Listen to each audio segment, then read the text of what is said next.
Athena, one of the great divinities of the Greeks. Homer calls her a daughter of Zeus, without any allusion to her mother or to the manner in which she was called into existence, while most of the later traditions agree in stating that she was born from the head of Zeus. According to Hesiod, Metis, the first wife of Zeus, was the mother of Athena, but when Metis was pregnant with her, Zeus, on the advice of Gaia and Uranus, swallowed Metis up and afterwards gave birth himself to Athena, who sprang from his head.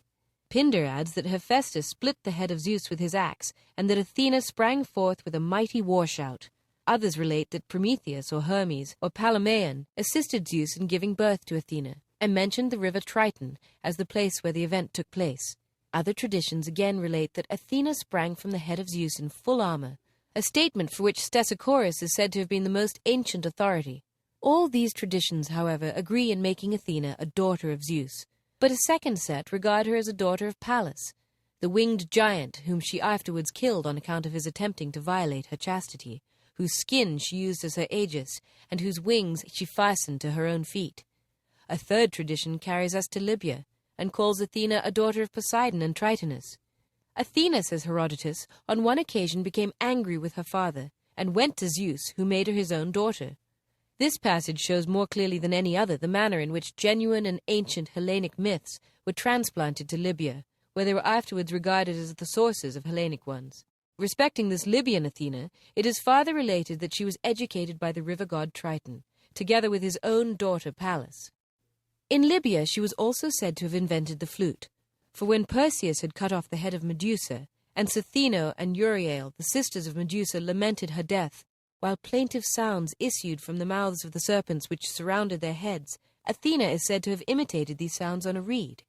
The connection of Athena with Triton and Tritonus caused afterwards the various traditions about her birthplace, so that wherever there was a river or a well of that name, as in Crete, Thessaly, Boeotia, Arcadia, and Egypt, the inhabitants of those districts asserted that Athena was born there.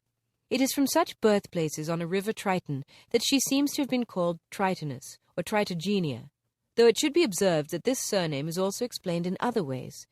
For some derive it from an ancient Cretan, Aeolic, or Boeotian word for head, so that it would mean the goddess born from the head, and others think that it was intended to commemorate the circumstance of her being born on the third day of the month. The connection of Athena with Triton naturally suggests that we have to look for the most ancient seat of her worship in Greece to the banks of the river Triton in Boeotia, which emptied itself in the lake Copias, and on which there were two ancient Pelasgian towns, Athena, Athene, and Eleusis, which were according to tradition swallowed up by the lake. From thence her worship was carried by the Minyans into Attica, Libya, and other countries. We must lastly notice one tradition, which made Athena a daughter of Aetonius and sister of Iodama, who was killed by Athena, and another according to which she was the daughter of Hephaestus. These various traditions about Athena arose, as in most other cases, from local legends and from identifications of the Greek Athena with other divinities. The common notion which the Greeks entertained about her, and which was most widely spread in the ancient world, is that she was the daughter of Zeus, and if we take Metis to have been her mother, we have at once the clue to the character which she bears in the religion of Greece. For as her father was the most powerful and her mother the wisest among the gods, so Athena was a combination of the two, that is, a goddess in which power and wisdom were harmoniously blended. From this fundamental idea may be derived the various aspects under which she appears in the ancient writers. She seems to have been a divinity of a purely ethical character, and not the representative of any particular physical power manifested in nature. Her power and wisdom appear in her being the protectress and preserver of the state and of social institutions.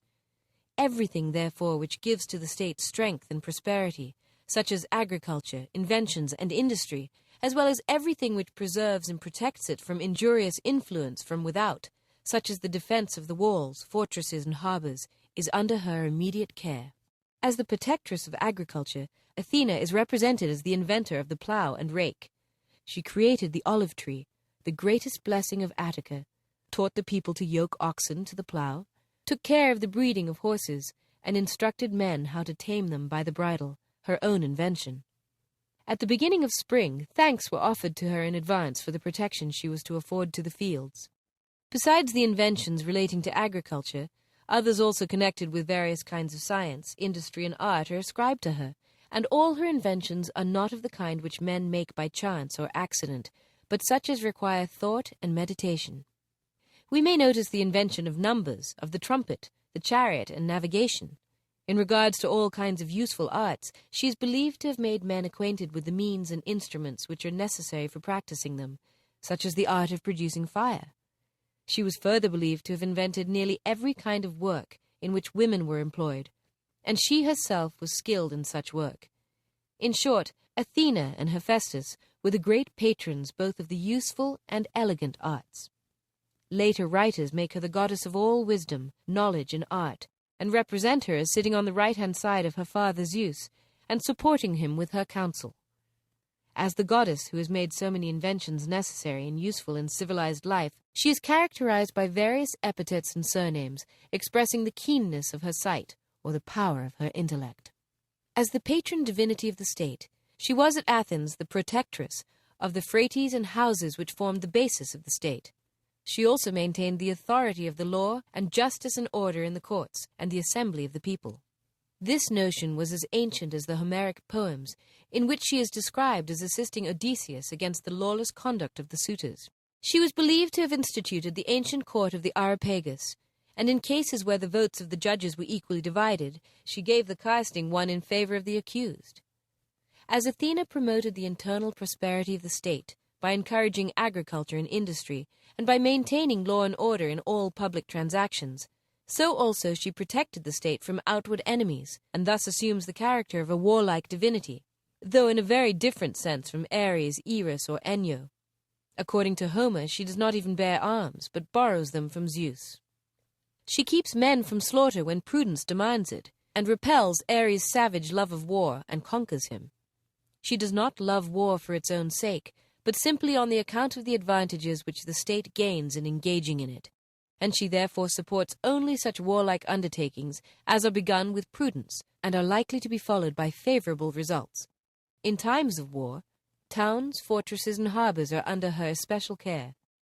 As the prudent goddess of war, she is also the protectress of all heroes who are distinguished for prudence and good counsel, as well as for their strength and valor, such as Heracles, Perseus, Bellerophontus, Achilles, Diomedes, and Odysseus.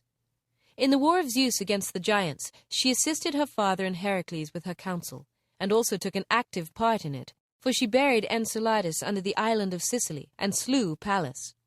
In the Trojan War she sided with the more civilized Greeks, though on their return home she visited them with storms, on account of the manner in which the Locrian, Ajax, had treated Cassandra in her temple. As a goddess of war and the protectress of heroes, Athena usually appears in armor, with the aegis and a golden staff, with which she bestows on her favorites youth and majesty.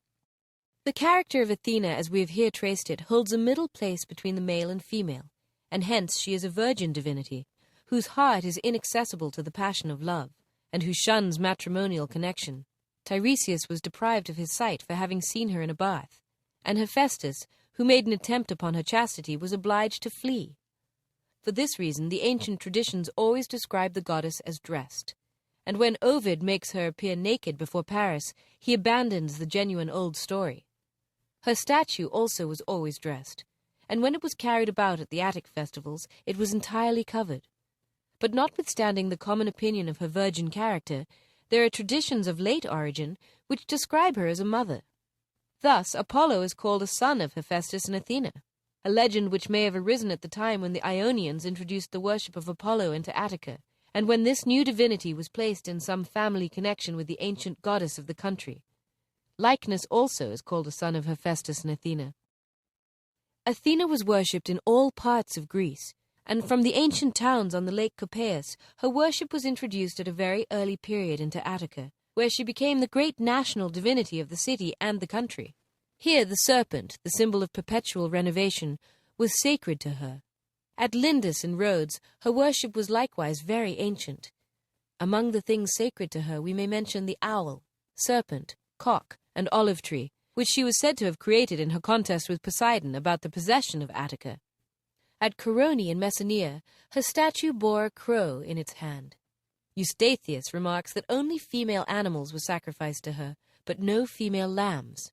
In Ilion, Locrian maidens or children are said to have been sacrificed to her every year as an atonement for the crime committed by the Locrian Ajax upon Cassandra.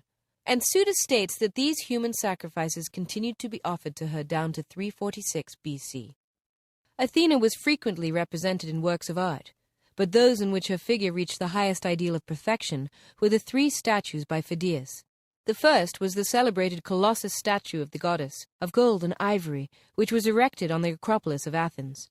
The second was a still greater bronze statue made out of the spoils taken by the Athenians in the Battle of Marathon. The third was a small bronze statue called the Beautiful, or the Lemnian Athena, because it had been dedicated at Athens by the Lemnians. The first of these statues represented the goddess in a standing position, bearing in her hand a Nike 4 cubits in height. The shield stood by her feet. Her robe came down to her feet, and on her breast was the head of Medusa. In her right hand she bore a lance, and at her feet there lay a serpent. We still possess a great number of representations of Athena in statues, colossal busts, reliefs, coins, and in vase paintings. Among the attributes which characterize the goddess in these works of art, we mention 1. The helmet which she usually wears on her head, but in a few instances carries in her hand. It is usually ornamented in the most beautiful manner with griffins, heads of rams, horses, and sphinxes. 2. The aegis. 3. The round argolic shield, in the center of which is represented the head of Medusa. 4. Objects sacred to her, such as an olive branch, a serpent, an owl, a cock, and a lance. Her garment is usually the Spartan tunic without sleeves, and over it she wears a cloak, the peplus, or though rarely, the chlamys. The general expression of her figure is thoughtfulness and earnestness. Her face is rather oval than round. The hair is rich and generally combed backwards over the temples, and floats freely down behind. The whole figure is majestic, and rather strong-built than slender. The hips are small and the shoulders broad, so that the whole somewhat resembles a male figure.